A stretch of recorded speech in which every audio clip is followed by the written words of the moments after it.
Of all the senior officials to leave the Trump administration so far, the shock departure of Defense Secretary James Mattis is easily the most concerning and consequential for Australia.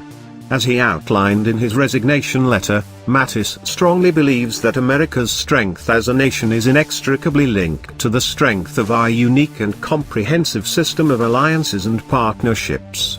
It was an approach that benefited middle-tier powers like Australia, who can't rely on a huge population or military might to wield influence on the global stage. This differs to Trump, who cares more about short-term transactional deals and his personal chemistry with fellow leaders than alliances built up over decades. A revered four-star general who served in Iraq and Afghanistan, Mattis understood the value of having a like-minded ally like Australia planted in the Asia-Pacific. He liked us and respected us.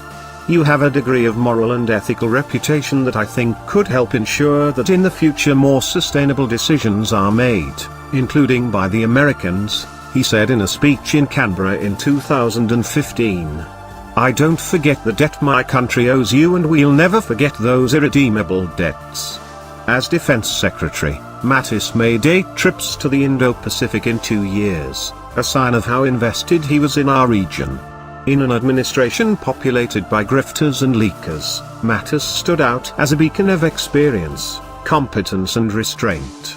Alongside Secretary of State Rex Tillerson and Homeland Security Secretary John Kelly, Mattis was part of an axis of adults working to stop Trump from making impulsive and potentially disastrous decisions.